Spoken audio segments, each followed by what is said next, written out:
तो hello NEET aspirants, आज हम आपके सामने एक नए टॉपिक के साथ आए हैं। प्रयास टीम आपके लिए लाई है नेफ्रॉन और यूरिन फॉर्मेशन, जिसे हम कोशिश करेंगे 30 मिनट में कंप्लीट करने की। इसमें हम लोग सबसे पहले स्ट्रक्चर ऑफ नेफ्रॉन की बात करेंगे, फिर यूरिन फॉर्मेशन की बात करेंगे और फिर कुछ क्वेश्चंस देखेंगे जो आते हैं। अब हम यहाँ पर सबसे पहले जो बात करना चाहते हैं वो नेफ्रॉन के स्ट्रक्चर की बात करना चाहते हैं। और नेफ्रॉन की स्ट्रक्चर की बात करने से पहले एक चीज हमें पता होनी चाहिए कि नेफ्रॉन जो है वो बेसिक फिल्ट्रेशन यूनिट या स्ट्रक्चरल और फंक्शन यूनिट होता है किडनी का। और किडनी में मिलियन ऑफ नेफ्रॉन होंगी जो ब्लड को फिल्टर करने का काम करेंगी और फिल्ट्रेट बनाएंगी। मेनली जो फिल्टर करना है वो क्या है, नाइट्रोजिनस वेस्ट को फिल्टर करना है, ठीक है। और अगर ह्यूमन की बात करें तो यहां पर यूरिया का फिल्ट्रेशन करना है। अगर हम लोग सबसे पहले एक नेफ्रॉन के स्ट्रक्चर की बात करें तो नेफ्रॉन का स्ट्रक्चर कुछ इस तरीके से देखा जाता है। ये हम लोग नेफ्रॉन के स्ट्रक्चर की बात करेंगे तो यहां पर हम लोग नेफ्रॉन का स्ट्रक्चर बनाते हैं सबसे पहले। अब यहां पर नेफ्रॉन के स्ट्रक्चर में आपको कुछ चीजें ध्यान रखनी है। यहां पर ये लूप ऑफ हेनले का स्ट्रक्चर हम बनाएंगे और लूप ऑफ हेनले के स्ट्रक्चर में हम यहां बनाते हुए थिक और थिन सेगमेंट दोनों यहां पर शो करेंगे और फिर ये आप डीसीटी से होते हुए कलेक्टिंग। अब यहां पर नेफ्रॉन का स्ट्रक्चर अगर हम लोग देखें तो एक एक करके सारी चीजें देखते हैं। यहां पर आपको ध्यान रखना है कि एक रीनल आर्टरी की ब्रांच ऑफ रीनल आर्टरी आएगी जिसे हम बोलते हैं आफरेंट आर्टीरियोल। इसे हम कहते हैं आफरेंट आर्टीरियोल, ये आएगी। Basically it is a branch of renal artery, वो आर्टरी जो किडनी को सप्लाई करती है। और फिर ये ब्लड लाएगी टू बी फिल्टर्ड और ये एग्जिट होगी यहां से और इसको हम बोलेंगे इफरेंट आर्टीरियोल, इसे हम कहेंगे इफरेंट आर्टीरियोल कहेंगे। अब बड़ा कंफ्यूजन होता है कि आफरेंट और इफरेंट आर्टीरियोल कौन सी है। एक ब्लड ला रही है, एक ब्लड यहां पर ला रही है टू बी फिल्टर्ड और एक ब्लड ले जा रही है। तो इसको याद करना आपको इस तरीके से है, ट्रिक से, कि आना मतलब आफरेंट और ई फॉर एग्जिट यानी कि इफरेंट आर्टीरियोल। तो कभी आपको कंफ्यूजन यहां पर देखने को नहीं मिलेगा। अब ये जो इफरेंट आर्टीरियोल है, ठीक है, ये इफरेंट आर्टीरियोल है, ये ब्लड लेके जाएगी। तो अब ये ग्लोमेरुलस बना और ये जो सी शेप्ड स्ट्रक्चर दिख रहा है इसे हम कहते हैं बमन्स कैप्सूल या बोमेंस कैप्सूल, हम इसे कहते हैं। ये जो C shaped double walled structure दिख रहा है इसे आप कहते हो बमन्स कैप्सूल। ये जो बमन्स कैप्सूल के बाद जो रीजन दिख रहा है यानी कि जो आपको कन्वोल्यूशन वाला ट्यूब्यूलर रीजन बमन्स कैप्सूल के पास दिख रहा है उसे आप कहते हो proximal convoluted tubule. Proximal convoluted tubule कहते हैं इसे। और शॉर्ट में अगर हम बात करें तो इसे हम कहते हैं पीसीटी। इस तरीके से ये प्रॉक्सिमल कन्वोलेटेड ट्यूब्यूल होगा। फिर हम लोग अगर बात करेंगे ये यू शेप्ड स्ट्रक्चर जो आगे की तरफ पीसीटी से कंटिन्यू होते हुए दिख रहा है इसे हम कहते हैं हेनलीज लूप कहते हैं। इसका ये जो लिम्ब हो, ये जो पीसीटी से यहां से जब हम ट्रेवल करते हुए यहां पर जाएंगे तो ये लिम्ब को हम कहते हैं डिसेंडिंग लिम्ब कहते हैं। इसे हम क्या कहते हैं, डिसेंडिंग लिम्ब कहते हैं। डिसेंडिंग लिम्ब में अगर आप देखेंगे तो ये जो अपर पार्ट है ये थिक सेगमेंट कहलाता है और जो लोअर पार्ट है ये क्या कहलाता है, थिन सेगमेंट कहलाता है। तो ये आपको ध्यान रखना है, डिसेंडिंग लिम्ब का अपर पार्ट थिक होता है और जो इन लोअर पार्ट होता है वो थिन होता है। इसी तरीके से इसे आप क्या कहोगे, इसे आप कहोगे असेंडिंग लिम्ब, इसे आप कहोगे असेंडिंग लिम्ब। और इसका लोअर पार्ट होगा थिन, ये हो जाएगा थिन सेगमेंट और ये क्या हो जाएगा, ये हो जाएगा थिक सेगमेंट हो जाएगा। इस तरीके से ये यू शेप्ड स्ट्रक्चर को हम लोग नाम देते हैं हेनलीज लूप। अब यहां पर हेनलीज लूप आगे जाके कंटिन्यू होता है और जो स्ट्रक्चर बनता है, जो पार्ट आता है नेफ्रॉन का, उसे हम बोलते हैं डिस्टिल कन्वोलेटेड ट्यूब्यूल और ये बमन्स कैप्सूल से दूर है तो इसीलिए इसे डिस्टिल बोलते हैं, ठीक है। और डिस्टिल कन्वोलेटेड कन्वोल्यूशन है और ट्यूबुलर रीजन है तो शॉर्ट में हम इसे क्या कहेंगे, डीसीटी कहेंगे। अब ऐसे बहुत सारी नेफ्रॉन की बहुत सारी डीसीटी यानी कि मैनी डीसीटी कलेक्ट या join to form a straight structure, tubular structure known as collecting duct. ये कलेक्टिंग डक्ट, इसे आप क्या कहोगे? कलेक्टिंग डक्ट कहोगे। अब यहां पर आपको ये ध्यान रखना है कि आफरेंट आर्टीरियोल एक ब्रांच होती है रीनल आर्टरी की जो ब्लड टू बी फिल्टर्ड ला रही है। और ये कहां पर होगा? बमन्स कैप्सूल इसको इंक्लोज करेगा। और बमन्स कैप्सूल, और ये, इसे आप क्या नाम दोगे? इसे आप नाम दोगे ग्लोमेरुलस। इसे आप क्या नाम दोगे? ग्लोमेरुलस। यानी कि ये नेटवर्क ऑफ कैपिलरी है जिसे आप क्या नाम दोगे? ग्लोमेरुलस। और यहीं से ब्लड क्या होगा? फिल्टर होगा। ये आपको ध्यान रखना है। बमन्स कैप्सूल डबल वॉल्ड स्ट्रक्चर होगा। फिर उससे आगे प्रॉक्सिमल कन्वोल्यूटेड ट्यूब्यूल होगा, फिर लूप ऑफ हेनले होंगे, उसके डिसेंडिंग और असेंडिंग लिम्ब होंगे, फिर डिस्टल कन्वोल्यूटेड ट्यूब्यूल होगा, और फिर यहां पर कलेक्टिंग डक्ट देखने को मिलेगा। कलेक्टिंग डक्ट आपको देखने को मिले। अब ये जो हम बात कर रहे हैं, ये जो एफरेंट आर्टीरियोल है, ये आप कह सकते हो कि ये पीसीटी डीसीटी जो है यहां पर एक नेटवर्क ऑफ कैपिलरी बनाती है, नेटवर्क ऑफ कैपिलरी बनाती है। और उस नेटवर्क ऑफ कैपिलरी को हम बोलते हैं, उस नेटवर्क ऑफ कैपिलरी को हम क्या नाम देते हैं? पेरीट्यूबुलर कैपिलरीज कहते हैं। ये जो एक ब्रांच जो है, ये एफरेंट आर्टीरियोल जो है, ये आगे जाके कंटिन्यू होगी और पीसीटी और डीसीटी के अराउंड ये एक नेटवर्क ऑफ कैपिलरी बनाएगी जिसे आप कहोगे पेरीट्यूबुलर कैपिलरी। पेरीट्यूबुलर कैपिलरी आप कहोगे। और यही फर्दर एक्सटेंड होगी और ये जो है लूप ऑफ हेनले के अराउंड ओवरलैप, आप कह सकते हो कि इंटरवाइंड जैसा हो जाएगा। और इस स्ट्रक्चर को आप क्या बोलोगे? वासा रेक्टा। इस स्ट्रक्चर को आप क्या बोलोगे? वासा रेक्टा। तो जो लूप ऑफ हेनले के अराउंड नेटवर्क ऑफ कैपिलरी लिपटा हुआ है उसे आप क्या बोलोगे? वासा रेक्टा। तो पेरीट्यूबुलर कैपिलरी टीसीटी के अराउंड रहेगी और वही आगे कंटिन्यू होके क्या बनाएगी? वासा रेक्टा, जो कि किसके अराउंड होगा? लूप ऑफ हेनले में। ये आपको ध्यान रखना है। इस तरीके से हमारा हेनलीज लूप का जो पूरा स्ट्रक्चर है वो तैयार होता है। यानी कि नेफ्रॉन का स्ट्रक्चर इस तरीके से आपको ध्यान रखना है, क्या क्या पार्ट्स होंगे और इन्हीं सब से फिल्ट्रेशन होते हुए क्या फॉर्म होगा? यूरिन फॉर्म होगा।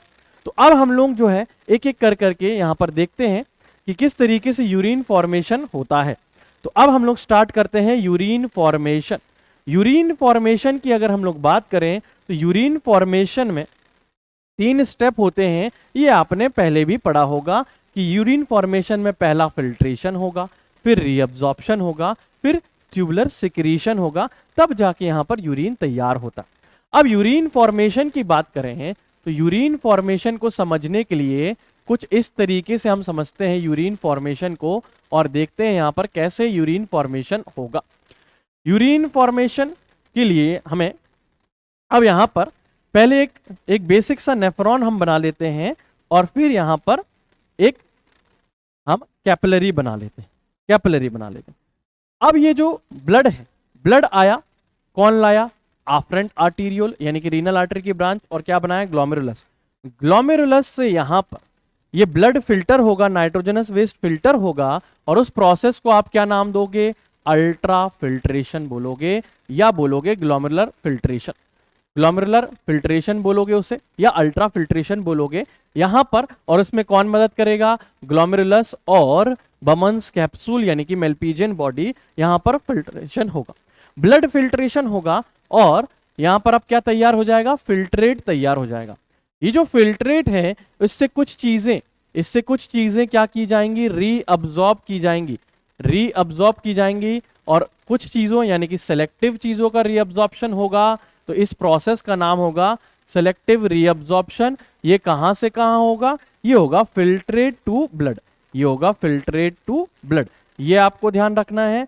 सेकेंड प्रोसेस क्या होगी? सिलेक्टिव रीअब्जॉर्प्शन, ये होगी फिल्ट्रेट टू ब्लड, ये आपको ध्यान रखना है। नेक्स्ट अगर हम लोग आगे बढ़े तो यहां पर कुछ चीजें सिक्रीट की जाएंगी थ्रू ब्लड, और उस प्रोसेस को आप बोलोगे ट्यूबुलर सिक्रीशन। और ब्लड से ये कहां पर एंट्री लेगी? फिल्ट्रेट में ये एंट्री लेगा। तो यहां पर आपको ये ध्यान रखना है कि ट्यूबुलर सिक्रीशन रीअब्सॉर्ब करने के बाद जो नेक्स्ट स्टेप होती है वो ट्यूबुलर सिक्रीशन होती है, कुछ चीजों का सिक्रीशन होगा, उसकी डायरेक्शन क्या होगी, वो जाएगा ब्लड टू फिल्ट्रेट, ये आपको ध्यान रखना है। और फाइनली यहां पर ये सब प्रोसेस होने के बाद यूरिन फॉर्म होगा एंड यूरिन का क्या हो जाएगा, एक्सक्रीटेड आउट हो जाएगा, it will be excreted out.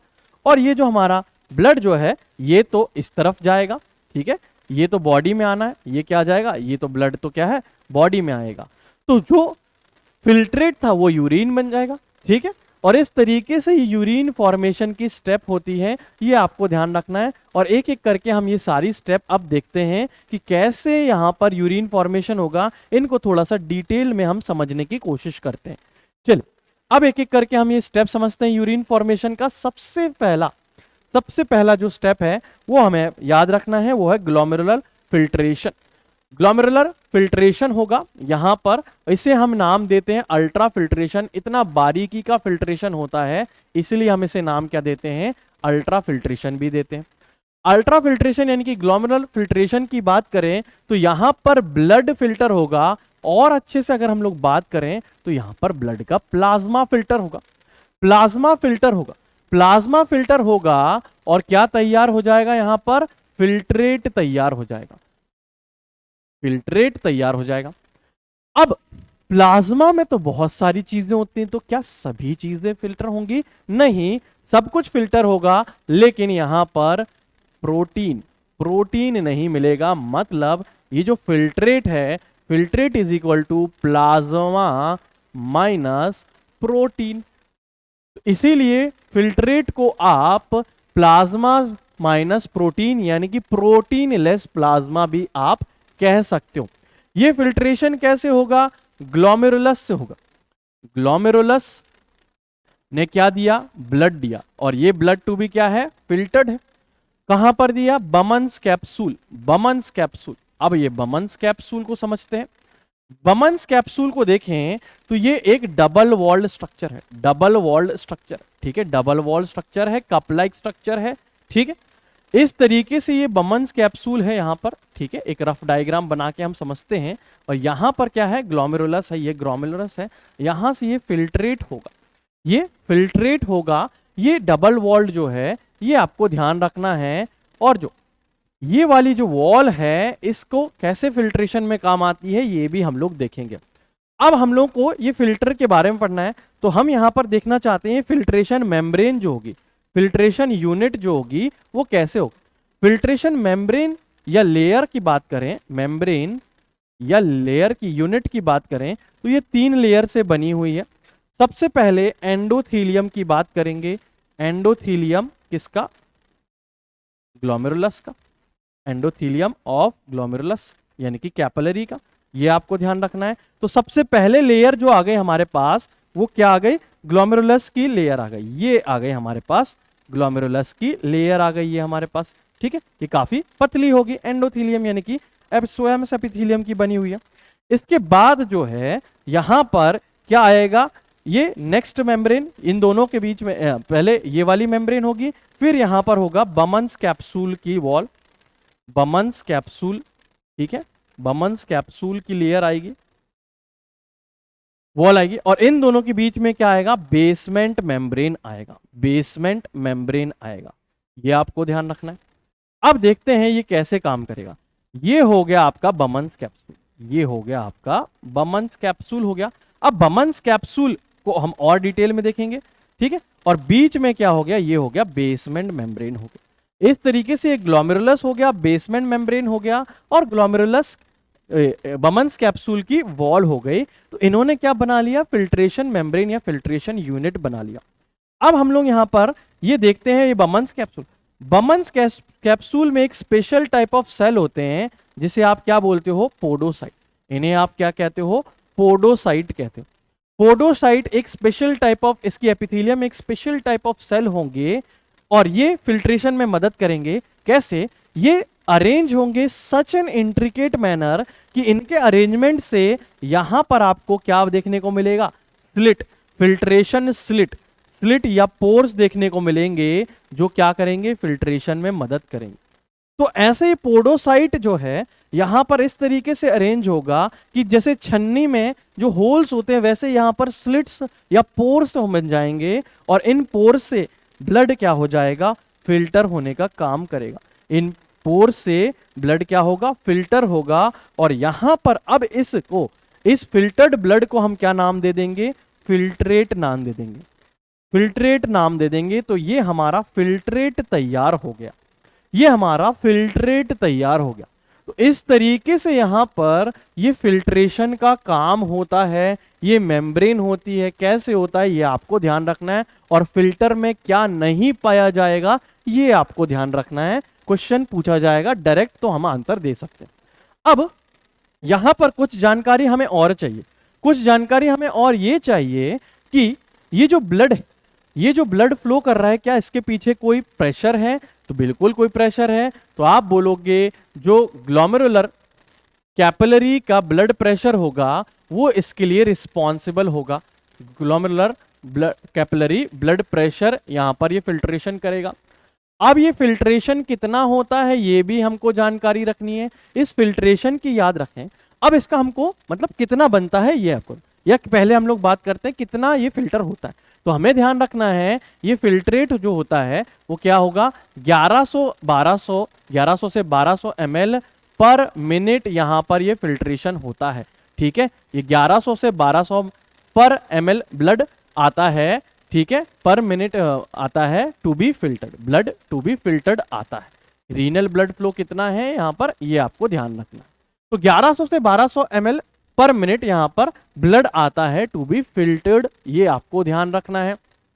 अब इसमें से ये आपको ध्यान रखना है इट इज 1/5 यानी कि और 20% ऑफ कार्डियक आउटपुट, ये भी आपको ध्यान रखना है। अब ये सवाल होता है यहां पर उठता है कि ये कार्डियक आउटपुट क्या होता है भाई साहब। कार्डियक आउटपुट की बात करोगे तो it is the amount of blood pumped by each ventricle पर मिनट। तो ये लगभग कितना होता है, 5000 ml या फिर 5 लीटर के आसपास होता है। तो उसका 1/5 या 20% जो होता है वो क्या होता है, यहां पर ब्लड फिल्टर्ड होने के लिए आता है, किसमें, किडनी में। ये आपको ध्यान रखना है, it is 1/5 of the cardiac output, ये आपको सारी चीजें पता होनी चाहिए। अब इसकी रेट की बात करें, यानी कि कितना फिल्टर्ड होता है, यानी कि हम बात करते हैं ग्लोमेरुलर फिल्ट्रेशन रेट की बात करते हैं, कितना ब्लड टू बी फिल्टर्ड यहां पर फिल्ट्रेट तैयार होता है, इसे हम कहते हैं GFR। ठीक है, अमाउंट ऑफ फिल्ट्रेट फॉर्म्ड पर मिनट कितना होता है, तो बेसिकली ये होता है 125 ml पर मिनट, 125 ml पर मिनट, और इसे आप कह सकते हो 180 लीटर पर डे फिल्ट्रेट यहां पर तैयार होता है। तो जो फिल्ट्रेशन रेट है GFR, यानी कि 1 मिनट में कितना ब्लड फिल्टर्ड होता है और फिल्ट्रेट तैयार होता है, वो कितना होगा, 125 ml पर मिनट या 180 लीटर पर डे। इतना फिल्ट्रेट यहां पर तैयार होता है, ये आपको ध्यान रखना है।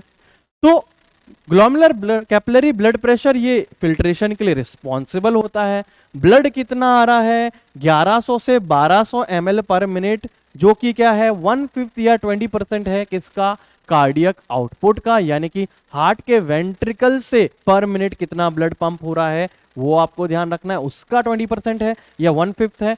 और रेट क्या होगा, यानी कि फिल्ट्रेशन तैयार होने की रेट की जो बात कर रहे हैं वो कितना होगा, पर मिनट कितना फिल्टर तैयार होगा, 125 ml, और पूरे दिन भर में कितना होगा, 180 लीटर। ये आपको ध्यान रखना है ग्लोमेरुलर फिल्ट्रेशन के बारे में। ठीक है, तो ग्लोमेरुलर फिल्ट्रेशन में ये पूरी जानकारी आपको होनी चाहिए, किस तरीके से ये फिल्ट्रेशन होता है, कहाँ होता है, कौन सी मेम्ब्रेन होती है, कितना फिल्ट्रेट तैयार होता है, फिल्ट्रेट का कॉम्पोजिशन क्या होता है, यानी कि उसमें प्लाज्मा का सारा कॉम्पोजिशन होता है एक्सेप्ट प्रोटीन। ये आपको ध्यान रखना है इस फिल्ट्रेशन के बारे में। अब ये जो GFR होता है ये बढ़ता घटता रहता है, उसके लिए भी मैकेनिज्म होता है, वो सेपरेटली अलग लेक्चर में बताया जाएगा। अब हम लोग बात करना चाहते हैं, फिल्ट्रेट तो हमारे पास तैयार हो गया, फिल्ट्रेट हमारे पास तैयार हो गया, और उस फिल्ट्रेशन में मदद की किसने, ग्लोमेरुलस ने और बमन्स कैप्सूल ने, और उनके बीच की बेसमेंट मेम्ब्रेन ने, यहां पर फिल्ट्रेशन तैयार हो गया। अब यहां पर रीअब्जॉर्प्शन की बारी आएगी। रीअब्जॉर्प्शन मतलब फिल्ट्रेट की अगर हम लोग बात करें, फिल्ट्रेट में कुछ काम की चीजें यानी कि एसेंशियल चीजें जो हैं वो आ गई हैं। एसेंशियल चीजें फॉर एग्जांपल ग्लूकोज आ गया है, अमीनो एसिड आ गया है, ठीक है, ऐसे तमाम चीजें आ गई, वाटर आ गया, बहुत सारी चीजें आ गई हैं। अब ये एसेंशियल चीजें जो हैं वो हम लॉस नहीं करवा सकते, लॉस नहीं करवा सकते, इसीलिए इसका हम क्या करेंगे, रीअब्जॉर्ब करेंगे। आप कहोगे लॉस कैसे? अरे सिंपल सी बात है भाई, ये फिल्ट्रेट का भविष्य क्या है, ये आगे जाके क्या बनने वाला है, यूरिन, और यूरिन तो बॉडी से एक्सक्रीट आउट होगा, तो इसीलिए जो एसेंशियल चीजें वो क्या करनी होंगी, रीअब्जॉर्ब करनी होंगी। तो नेक्स्ट जो स्टेप है उसे आप क्या बोलोगे, ट्यूबुलर रीअब्जॉर्प्शन। अब नाम ट्यूबुलर रीअब्जॉर्प्शन क्यों? क्योंकि ये ट्यूबुलर पार्ट्स ऑफ नेफ्रॉन में होगा, और मेनली ये जो अब्जॉर्प्शन होगा वो कहां होगा, मेनली ये होगा प्रॉक्सिमल कन्वोल्यूटेड ट्यूब्यूल, पीसीटी में मेनली ये मैक्सिमम रीअब्जॉर्प्शन होगा। ये आपको ध्यान रखना है, मैक्सिमम रीअब्जॉर्प्शन यहां पर देखने को मिलेगा, ठीक है।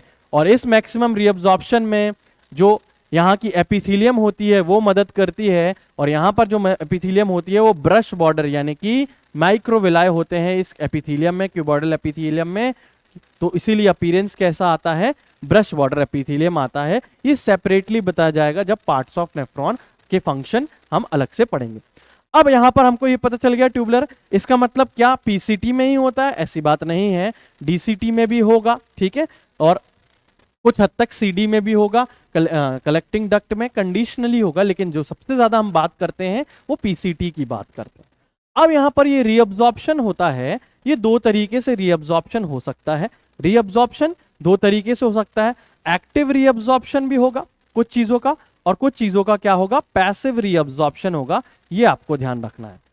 एक्टिव अब्जॉर्प्शन की अगर हम लोग बात करें, एक्टिव अब्जॉर्प्शन की बात करें तो हम किस किस का एक्टिव अब्जॉर्प्शन कराएंगे, तो ये आपको ध्यान रखना है, ग्लूकोज का एक्टिव अब्जॉर्प्शन करवाना है आपने, अमीनो एसिड का आपको एक्टिव अब्जॉर्प्शन देखने को मिलेगा, सोडियम आयन का देखने को मिलेगा, फैटी एसिड्स, ये सारी चीजों का आपको अब्जॉर्प्शन देखने को मिलेगा, ये आपको ध्यान रखना है। ऐसे ही पैसिव की अगर हम लोग बात करें तो पैसिव अब्जॉर्प्शन किस किस का होगा, यहां पर आपको ध्यान रखना है, वाटर का होगा, क्लोराइड आयंस का होगा, ये सब का क्या होगा, पैसिव अब्जॉर्प्शन यहां पर आपको देखने को मिलेगा। तो ये सब चीजें आपको पता होने चाहिए, किसका एक्टिव और किसका पैसिव अब्जॉर्प्शन आपको देखने को मिलेगा, ये क्लियर कट होना चाहिए ट्यूबुलर रीअब्जॉर्प्शन में। इस तरीके से ये ट्यूबुलर रीअब्जॉर्प्शन होगा, और मैक्सिमम ये पीसीटी वाले यानी कि ट्यूबुलर पार्ट में ही होगा, ठीक है। अब सेलेक्टिव क्यों बोल रहे हैं, क्योंकि सेलेक्टिव चीजों का होगा। अब यहां पर हम लोग बात करें, एक बात पे हम लोग गौर करना है कि फिल्ट्रेट तैयार हुआ है 180 लीटर पर डे, फिल्ट्रेट तैयार हुआ है 180 लीटर पर डे, लेकिन यूरिन आउटपुट है लगभग 1.5 लीटर पर डे। ये हो गया फिल्ट्रेट, ये हो गया फिल्ट्रेट दिन भर का, और ये हो गया यूरिन आउटपुट। इसका मतलब क्या है, इसका मतलब ये है कि जो फिल्ट्रेट तैयार हो रहा है 180, उसमें से 1.5 ही यूरिन कन्वर्ट हो रहा है, मतलब 99% फिल्ट्रेट क्या हो रहा है, रीअब्जॉर्ब हो रहा है, रीअब्जॉर्ब हो रहा है। ये भी आपको ध्यान रखना है कि मैक्सिमम फिल्ट्रेट क्या हो रहा है, रीअब्जॉर्ब हो रहा है। ये आपको सारी चीजें पता होनी चाहिए, किस तरीके से ये रीअब्जॉर्प्शन कहां होता है और किन चीजों का होता है। अब हम नेक्स्ट स्टेप में बढ़ते हैं, तो ट्यूबुलर रीअब्जॉर्प्शन का फंक्शन हमें समझ में आ गया, क्यों ये जरूरी है ये भी समझ में आ गया, कहां होगा और किन चीजों का होगा ये भी हमें समझ में आ गया। अब हम लोग बात करते हैं ट्यूबुलर सिक्रीशन की, तो इसमें कुछ चीजों का सिक्रीशंस किया जाएगा, कुछ चीजें मतलब हम देखते हैं कौन कौन सी चीजों का सिक्रीशंस होगा। यहां पर सिक्रीशन H+, K+ और अमोनिया की हम लोग बात करेंगे, इन सब का सिक्रीशन होगा। अब सवाल ये है, ये सिक्रीशन क्यों होगा, ताकि पीएच यानी कि एसिड बेस बैलेंस बरकरार रखे, पीएच बरकरार रखे ये, और साथ ही साथ आयोनिक बैलेंस भी यहां पर बना रहे, इसीलिए ये आपको यहां पर देखने को मिलेगा सिक्रीशन, ट्यूबुलर पार्ट में सिक्रीशन देखने को मिलेगा। ये सिक्रीशंस कहां से होंगे, ब्लड ये सिक्रीट करेगा, और ये जो ट्यूबुलर पार्ट है वो क्या करेंगे, इसे फिल्ट्रेट में एंट्री देंगे, ये आपको ध्यान रखना है। तो ट्यूबुलर सिक्रीशन का पर्पस होता है पीएच बैलेंस और आयनिक बैलेंस, ये आपको ध्यान रखना है ट्यूबुलर सिक्रीशन। और कहां पर होगा वो नाम से क्लियर है, ट्यूबुलर पार्ट्स में। इसमें पीसीटी भी इन्वॉल्व होगा, ठीक है, पीसीटी, डीसीटी, ये सारे जो पार्ट्स हैं नेफ्रॉन के वो इन्वॉल्व होंगे, ये आपको ध्यान रखना है इस तरीके से। अब इस प्रोसेस के बाद यहां पर आपको यूरिन फॉर्म होता हुआ दिखेगा, और यूरिन का अगर हम लोग बात करें कॉम्पोजिशन की, तो इसमें वाटर होगा, यूरिया होगा, ठीक है, कुछ ड्रग्स हो सकते हैं, ठीक है, कुछ सारी चीजें यहां पर आपको देखने को मिलेंगी। ये केमिकल कॉम्पोजिशन की बात करें, कुछ सॉल्ट भी प्रेजेंट होंगे। अगर हम लोग कलर की बात करें तो कलर इसका कैसा होगा, पेल येलो होगा। और पीएच की बात करें तो स्लाइटली एसिडिक होगा, स्लाइटली एसिडिक, यानी कि पीएच जो होता है यहाँ पर वो लगभग 6 के आसपास होता है, ये आपको ध्यान रखना है। तो इस तरीके से यूरिन का कॉम्पोजिशन, जो यूरिन तैयार होता है ये स्टेप के बाद, वो इसकी प्रॉपर्टीज आपको ये ध्यान रखनी है, कभी अगर पूछ ली जाए तो हमें पता होना चाहिए इस तरीके से। अब हम लोग ने सारी प्रोसेस देख ली है कि कैसे ये जो यूरिन फॉर्मेशन का प्रोसेस होता है वो किस स्टेप में काम करता है, कैसे कैसे कहाँ कहाँ चीज़ें होती हैं, ये हमने सारी चीज़ें देख ली हैं। 3 स्टेप में होता है, ये हमें ध्यान रखना है। पहले फिल्ट्रेशन होगा, फिर रीअब्जॉर्प्शन होगा, फिर सिक्रीशन होगा। आइए उस पे बेस्ड कुछ क्वेश्चन हम लोग कर लेते हैं, ताकि इससे समझ में आ जाए कि हमने कितनी जानकारी प्राप्त की है। अब ब्लड वेसल्स की बात करें तो blood vessel taking blood into Bowman's capsule is. अब यहां पर जब हमने स्ट्रक्चर ऑफ नेफ्रॉन पढ़ा था तब हमने देखा था जो ब्लड वेसल बमन्स कैप्सूल में आ रही थी, यानी कि जो ग्लोमेरुलस बना रही थी, और हमने एक ट्रिक भी बोला था, आना, आना मतलब ए, आना मतलब आफरेंट आर्टीरियोल। तो जो यहां पर ब्लड लेके जा रहे हैं बमन्स कैप्सूल के पास, वो रीनल ब्रांच की, रीनल आर्टरी की एक ब्रांच थी, और उसे आप क्या बोलोगे, आफरेंट आर्टीरियोल बोलोगे, आफरेंट आर्टीरियोल बोलोगे। ईफ्रेंट तो वो होती है जो एग्जिट लेके जाती है, लेकिन क्वेश्चन में क्या पूछा है, इनटू, यानी कि लाने वाली, तो आंसर क्या हो जाएगा, आफरेंट आर्टीरियोल हो जाएगा, ये आपको ध्यान रखना है। तो एक सिंपल सा सवाल। अब नेक्स्ट सवाल पूछ रहे हैं, ये जो वासा रेक्टा है ट्यूबुलर कैपिलरीज के अराउंड, ये किसके अराउंड होता है, ठीक है, ये ट्यूबुलर कैपिलरीज जो होती है ये किसके अराउंड होता है। तो हमने देखा था पेरी ट्यूबुलर कैपिलरीज जो है वो किसके अराउंड होगा, वो पीसीटी डीसीटी के अराउंड होगा। लेकिन जो वासा रेक्टा है वो किसके अराउंड होगा, वो होगा लूप ऑफ हेनले के अराउंड, लूप ऑफ हेनले के अराउंड। तो हमने स्ट्रक्चर भी बना के देखा था, अगर ये हम लोग एक टिपिकल सा लूप ऑफ हेनले मान लें, रफली मान लें, तो यहां पर हमने देखा था इस तरीके से ये वासा रेक्टा प्रेजेंट था, वासा रेक्टा, और इसी को नेटवर्क ऑफ हम कह सकते हैं पेरीट्यूबुलर कैपिलरीज, और ये हमने ऑलरेडी देख चुके हैं वासा रेक्टा के बारे में। तो हमारा आंसर यहां पर हो जाएगा लूप ऑफ हेनले। अब नेक्स्ट जो स्टेप होता है, बमन्स कैप्सूल इज लाइंड बाय, ये पूछ रहा है बमन्स कैप्सूल की एपिथेलियम थी, स्क्वैमस एपिथेलियम, ये हमें पता है। जहां पर भी फिल्ट्रेशन का काम होगा, जहां पर भी फिल्ट्रेशन का काम होगा वहां पर स्क्वैमस एपिथेलियम ही देखने को मिलेगी, यानी कि थिन फ्लैट सेल देखने को मिलेंगे। और इसमें हमने एक स्पेशल टाइप ऑफ सेल भी पढ़े थे जिसका नाम हमने दिया था पोडोसाइड, जो फिल्ट्रेशन में मदद कर रहे थे। तो ये आपको पता होना चाहिए कि कैसे यहां पर, तो कोई भी एपिथेलियम होगी, कोई भी टिश्यू का होगा, वो उसके फंक्शन पे डिपेंड करेगा, ठीक है, लोकेशन जो है वो किस पे डिपेंड करेगा, फंक्शन पे डिपेंड करेगा। तो जाहिर सी बात है यहां पर जब फिल्ट्रेशन प्रोसेस है तो फिल्ट्रेशन क्या होगा, स्क्वैमस से होगा, ये आपको ध्यान रखना है। Difference between glomerular filtrate and plasma is of, इसका तो हमने फॉर्मूला भी बनाया था कि filtrate is equal to, filtrate की अगर हम लोग बात करेंगे तो filtrate is equal to plasma minus protein, या हम लोग कह सकते हैं फिल्ट्रेट को प्रोटीन लेस प्लाज्मा। तो यहां पर अगर हम लोग देखें तो आंसर क्या हो जाएगा, प्रोटीन्स हो जाएगा, प्रोटीन्स यहां पर आंसर हो जाएगा, ये आपको ध्यान रखना है। इस तरीके से बड़ा ही सिंपल सवाल पूछा जा सकता है जो कि आपको आसानी से 4 नंबर दिला सकता है, easy 4 number. Glucose is taken back from filtrate through, glomerular filtrate से, यानी कि रीअब्जॉर्प्शन की बात कर रहा है। और ग्लूकोज में हम लोग रिस्क नहीं लेते हैं, और जाहिर सी बात है ग्लूकोज को हम लोअर से हायर कंसंट्रेशन में ला रहे हैं, तो यहां पर उसका ट्रांसपोर्ट कैसा था, एक्टिव ट्रांसपोर्ट था, ये हमें पता है। तो यहां पर आंसर हो जाएगा हमारा एक्टिव ट्रांसपोर्ट, ये आपको ध्यान रखना। तो इस तरीके से हमने नेफ्रॉन का स्ट्रक्चर एक बेसिक सा आइडिया लगा लिया, और हमने यूरिन फॉर्मेशन के स्टेप सारे 30 मिनट्स में कवर कर लिए, और कुछ सवाल भी हमने देख लिए। इस तरीके से हम नेक्स्ट वीडियो लाते रहेंगे और उसमें अलग अलग टॉपिक्स की बात करते रहेंगे और क्वेश्चन करवाते रहेंगे। तो आई होप ये लेक्चर से आपको समझ में आया होगा, और अब मिलते हैं हम आपके लिए नेक्स्ट लेक्चर में, मिलते हैं आपसे।